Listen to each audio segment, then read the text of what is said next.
Getting through training camp is one of the most difficult things for NFL players, especially in Chiefs Kingdom, but the fans are right there alongside. They have fought through the offseason, the draft, all of those periods where they just want football to come back. These camp highlights give fans air. They want to feel this, and getting to watch the Chiefs players execute against each other, their own teammates, is always fun to see. But at the end of the day, we want to see them back on the field, beating an opponent, seeing how they are going to play, execute these plays on a field against a defense that's not one that they know so very well. That's exactly what we got to witness Saturday against the Jacksonville Jaguars. Yes, it's the preseason, but all we wanted to see is a little bit of action between teams that they don't know very well. So offense and defense got back on the field, a little bit of game action. A lot of players got in this game against the Jags. Again, wins and losses don't matter, but what you guys really care about is how these players performed, especially the young players in many of their first NFL action. So that's what we are going to get to today here on RGR.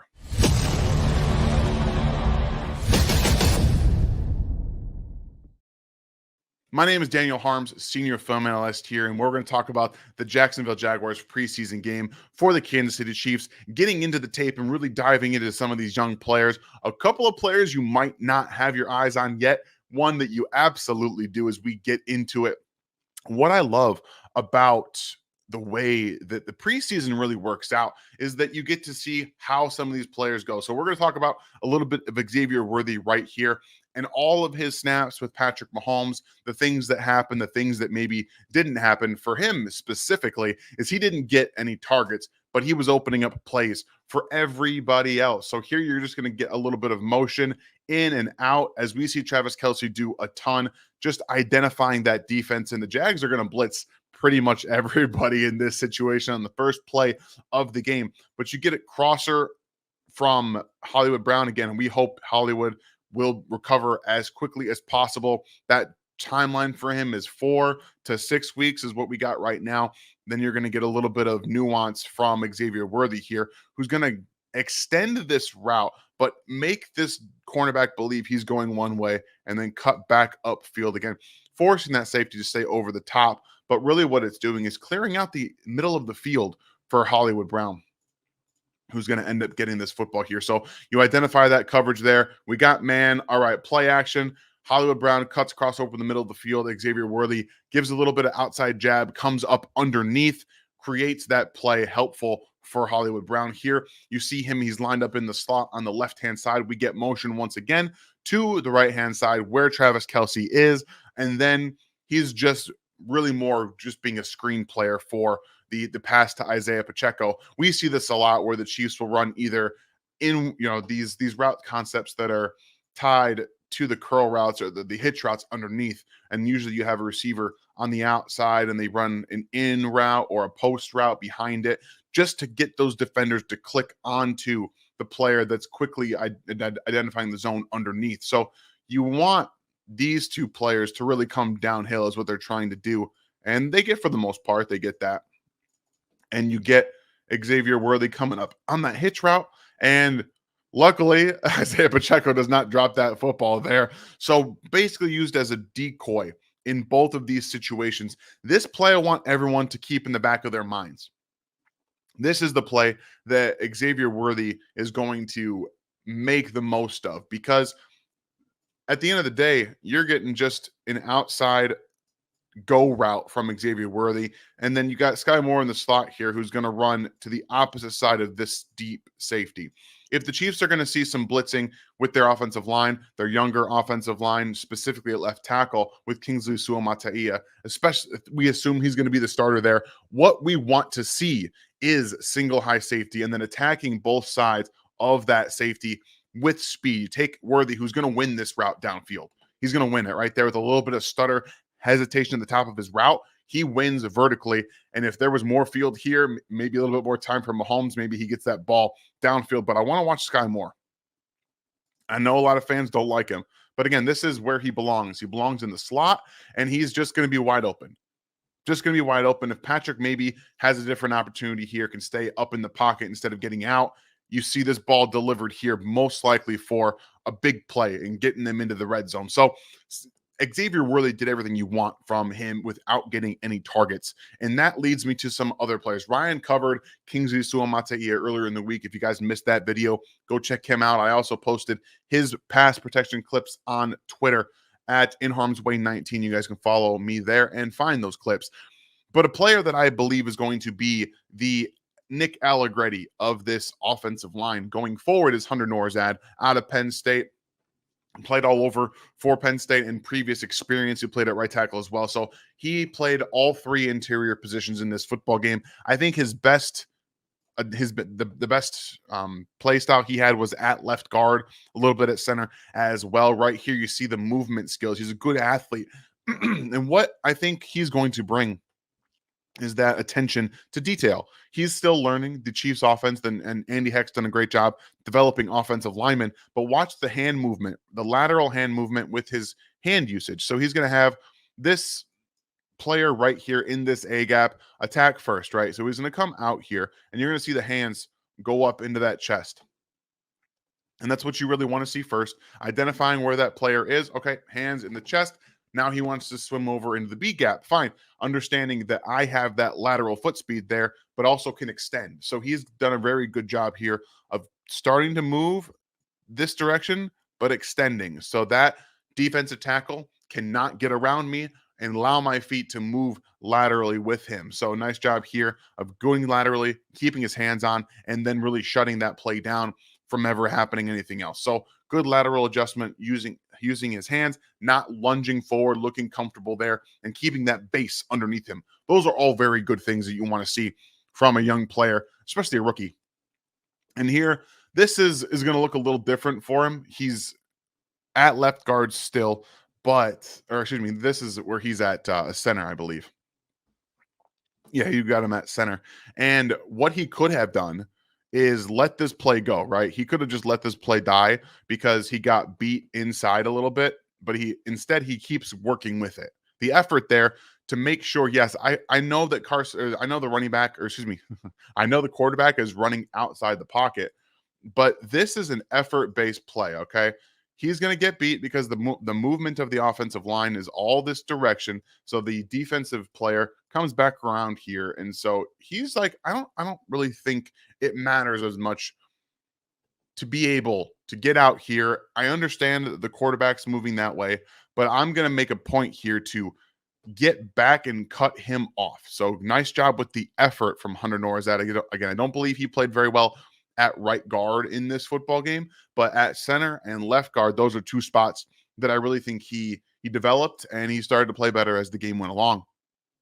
Now, more on the offensive side here for the next two players. Justin Ross, guys. This is an opportunity for him. Unfortunately, with the injury to Marquise Brown, they're going to have a little bit of discussion in this locker room, in the coach's corner, all that stuff about who's going to make this roster at wide receiver. Is Hollywood Brown going to go on the injured reserve? They're saying he's, again, missing anywhere from 4 to 6 weeks. But this is development time for Justin Ross, who last year was his first year fully removed from injury.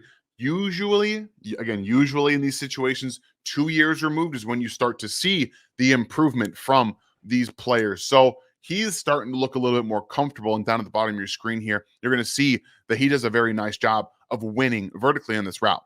So out of the release, you get a little bit of stutter, a quick feet, and then you have that swipe.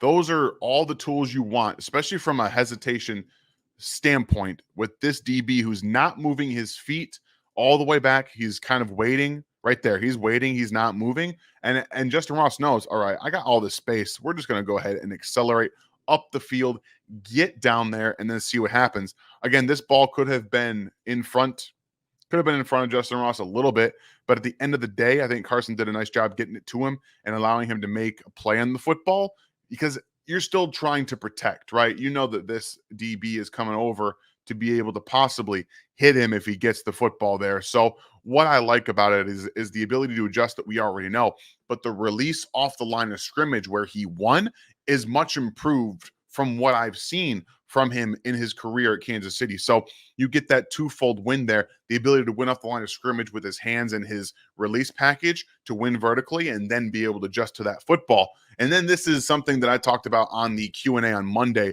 where we're seeing, again, Justin Ross lined up on the outside. That's going to allow Rashee Rice, Xavier Worthy, if he's playing more often, if he makes the roster, more time at the Z and the slot position, where they're both going to be far more useful. But the adjustment to the route based on the coverage and the play turnout style is very indicative of the growth of this player. Now, this play did not count because of a flag away from the play. But what I want you to notice is that, again, nice job using his hands there, keeping that DB off as he's coming in through his route at the top of his route. But as soon as he comes around here, he notices that Oladokun is coming out of the pocket.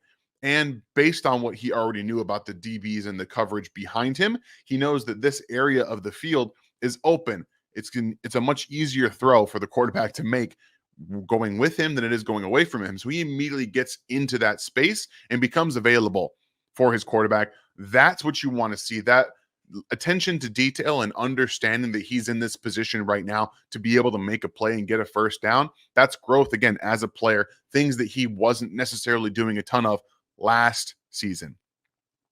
And now we're getting to the UDFA corner, because Carson Steele, you guys have seen me on Twitter talk about him as I was at camp earlier this week. He's getting the first team reps with Isaiah Pacheco, mixing in all these other guys as well. He's starting to get in the mix. I think he's going to be on the field on Saturday against the Detroit Lions. But this is the kind of thing that we've been asking for from the backups to Isaiah Pacheco, because we see him do this all the time. And also, I'm going to stand on my own right here and talk about this as a draw play, because I've been asking for the Chiefs to run draw plays for so long now. I've been asking for it, and they finally gave it to me here. What I love about this is that Carson Steele is going to be meeting this linebacker in the hole, all right? And he's not going to be just taking a hit. He's going to be delivering a hit and getting out of the way. But then you see the acceleration. That's not something I think a lot of people expected to see from Carson Steele when compared to other NFL players.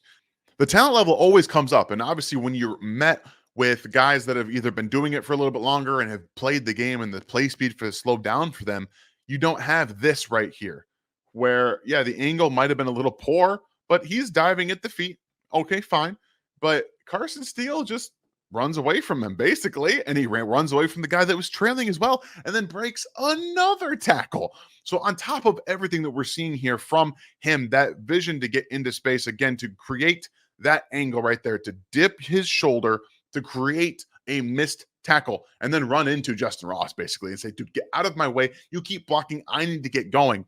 He's wanting to make this roster. He sees an opportunity, much like Isaiah Pacheco did a couple of years ago, where he has that chance to make this roster, not just be a return guy or a special teams guy, to provide actual real reps and experience, not just experience at the running back position, but maybe a fullback type of H-back player that can do all three of those things for this offense. But he adds much more than just the tackle breaking ability. One thing that really stood out to me, and I went back to his UCLA tape as well. I've watched him a bit. He's a better athlete than I think he's given credit for. This right here is also vision based. So he's making a jump cut to the left based on the vision, and they're going to pull CJ Hansen right here out to the left-hand side into this B gap and lead him upfield. And he's going to be met in the hole there by the linebacker. Boom. So he cuts underneath. Good job of wrong arming it to come up, rip through by that linebacker. But look where he's look where Carson Steele is looking. Okay, so he's coming here. He wants to press that gap and figure it out. So he's got no choice here. He's got a couple of defensive players. All right, I'm here. He's here. I've got one coming here. All to me. So he's drawn all these players in based on the look of the run here and then the pull.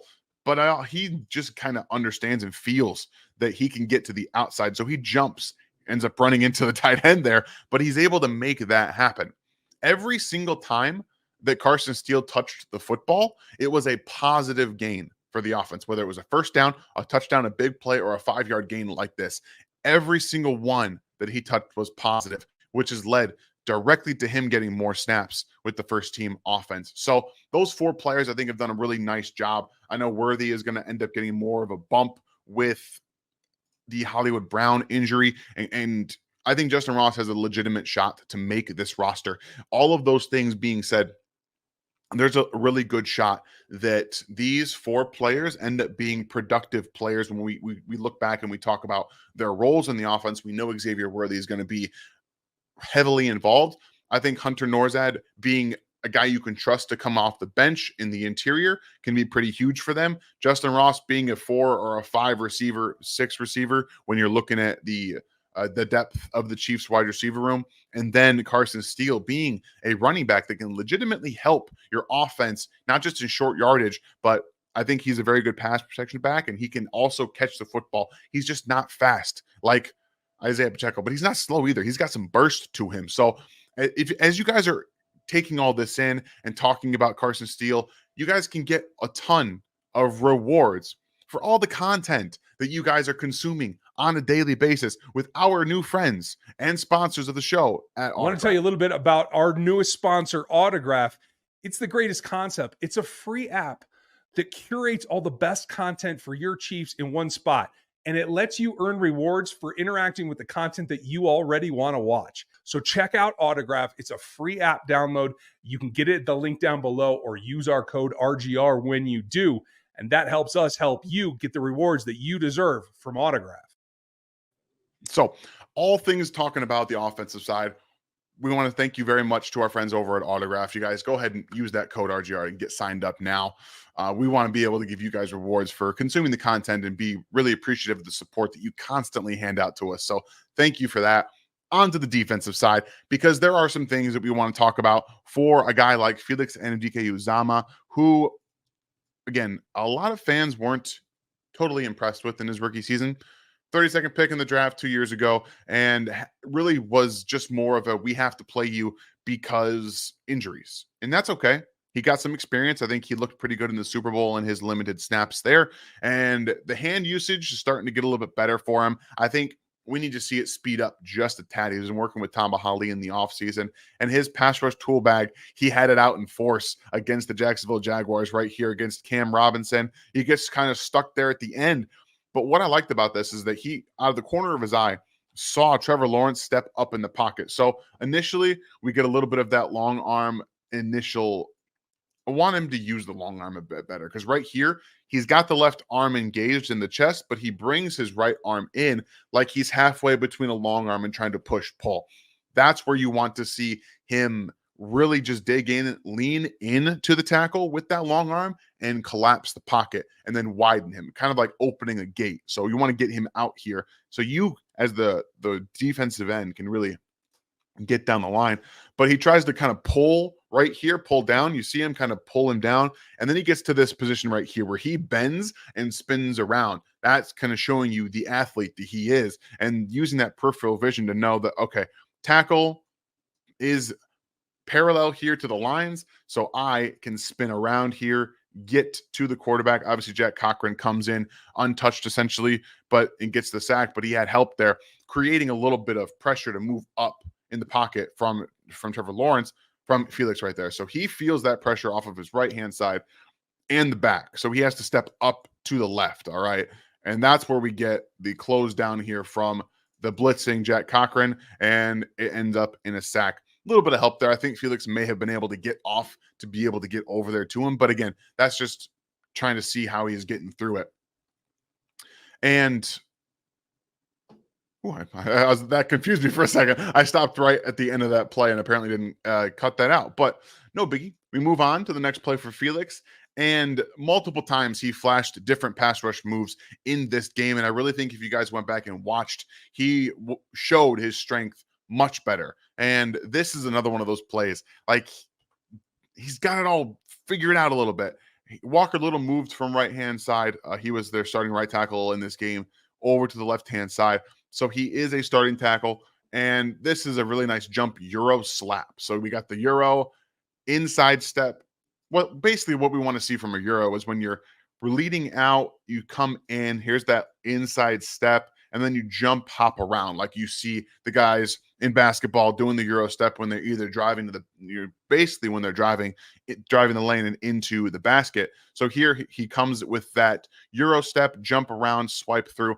Just the hands need to kind of, instead of grab, they need to slap. They need to swipe through, be much more convictive with his power and his placement on those chop downs instead of just grabbing, to be able to disengage a little bit quicker. And this would have probably ended in a sack for him. He moves the quarterback all the way out of the pocket and is able to generate, I think this was a 5-yard gain. So Beathard does a good job of feeling that pressure, getting out, and then Herring getting out there and trying to make something happen, who we all know wasn't the best athlete. So Felix had, I don't think he had an up and down game. I think he had a very good game for him, and he played all the way into the third quarter. There's a lot of different things that he did in that football game, but I think that it was a positive note for him to get all those different things and to try new things, to just really feel more as a pass rusher. I think he'll be on the right path going into the regular season. We get to Jaden Hicks here, who has been one of my favorite players, not just a favorite rookies because he fell so far in the draft. He was already one of my top 50 players in the 2024 draft. And you see why he's so comfortable in the box. He really has that nuance to see the passes come through and the routes all the way develop. I think he's got an understanding of his assignment. We heard Dave Merritt talk about him today, that you don't see any drop off from Jaden Hicks in the defense when he's on the field, and it's instinctual. Like, he's a very instinctual player. Here, as he's gaining that depth, getting downhill with the running back, his responsibility there down in the flat or the running back itself, you can see he peaks at the quarterback, and we get the throw. The throw comes out right now, and he closes. I think that Tank Bigsby was one of my favorite running backs 2 years ago, and he looked far closer to the running back I thought he would be in the NFL this preseason game than he did at all last year. He's a hard guy to bring down, and the fact that he was able to get down there and get on those ankles as quickly as he did to be able to bring him down, or at least hold up for everyone else to get there, was a really good sign. So Jaden Hicks, again, very comfortable in the box, in the slot area, down close to the line of scrimmage. I do think he can play too high pretty well. Granted, we're going to see that develop over the next couple of games in the preseason, probably a little bit early on in the preseason, or excuse me, in the regular season. And then we're going to see how he gets into it after the bye, as all rookies seem to do in Spag's defense. But again, this is another really nice play. This time it's run support, where he's able to get downhill and then get off that tight end coming around right here, left, or his right shoulder goes into him. He gets off the block and he closes on Tank Bigsby for, again, another tackle on the running back in space, which essentially it is in space. So here you see him coming down to that line of scrimmage, where he's going to get met by Brenton Strange, I believe, here coming across the formation. And he's just going to do a nice job. This is just split zone. You've got everyone washing down, and the recognition. So he sees the flow of the offense, all of that coming down this way. His eyes were back there, and then he picked up the tight end coming through this way. So he stops and changes his direction, understanding that running back might be trying to get into space with all the overflow from the linebackers here. So good job from Hicks to come downhill, see that, and then change his direction based on what he's seeing and watching unfold. So he's a very good processor. He sees it coming through, and he can really come downhill and make plays in the run game and being a tackler, which are not always things that you see from safeties and guys. Granted, he can pretty much play linebacker, which I think we're going to see quite a bit. He played dimebacker in this game as well, where he came down and in those dime sets and played a little bit underneath. And that was a lot of fun to watch, especially for a guy who was pretty high on him doing that coming out of college. This is a player to watch. Okay. I don't know if he's going to make the roster. I don't know. I know that the staff likes him. I absolutely know that based on what he did in this football game. He lined up as the deep field safety, split safety. He lined up in the slot and down in the box. He did everything. He was doing a lot. This is Chris Roland Wallace. Get familiar with the name. Number 30 for the Kansas City Chiefs defense. He's been making plays. His name's been brought up a few times for the coaches, but he can carry receivers, okay? He has very nice back pedal. He's physical through the route, and he plays the game the right way. I'm going to say that quite a few times, I think, when I'm watching him and really dissecting him. But again, this is not anything crazy. It's not a fantastic coverage rep. I'm just trying to show you he can carry, okay? That's all it is. He knows that he's got safety help and he can just kind of stay in there and be physical, throw off that timing a little bit. The safety help will come through. Obviously, you have a play here from Josiah DeGuara on Cole Christensen downfield. This is later in the game, guys, so just take a grain of salt with some of this. But the fact that Roland Wallace came into this football game quite quickly, it was not he is only in here in the third and fourth quarter. He was in there in the second quarter as well. So he's been rotating in with the twos at least. And I think that he's got an opportunity to make a play with a guy like Chamari Connor, who's listed, at least on the unofficial depth chart, he's listed as a cornerback. That kind of opens up a safety spot. I like Deion Bush. I know he's done a lot of things for this defense over the past few years, but having a younger player, again, a UDFA, a guy who came in and is impacting. And again, you're going to see against the run, he's physical. There was a rep that I didn't include in this where he jams a tight end off the line of scrimmage. Like, he's a physical player, and here a very good job of just playing the game the right way. Yes, they got the first down. I don't care. Take on the block. Identify where the running back is. Eyes in the backfield. He's going to shed, and then he's going to make this tackle. Plays the game exactly the right way. So keep an eye out for Chris Roland Wallace, because I think that he's going to be a player that has an opportunity in these next two preseason games to make an impact on the defense, where, again, Chamari Connor's playing your slot. He's listed as a cornerback right now. We'll kind of see how that develops. So there's a lot to get through, a lot to unpack in these preseason games. And I hope you guys enjoyed getting through some of these young players, because there's going to be a lot that we get to look at before the actual season comes and we get through all these preseason games. So if you guys are new to the channel, please hit that sub button, hit the like on your way out. I hope you guys have a great rest of your day. We're going to have the Chiefs preseason game 2 on Saturday. Join Ryan and myself post-game for our second of the year postseason stream. Have a great day, everyone, and I'll see you.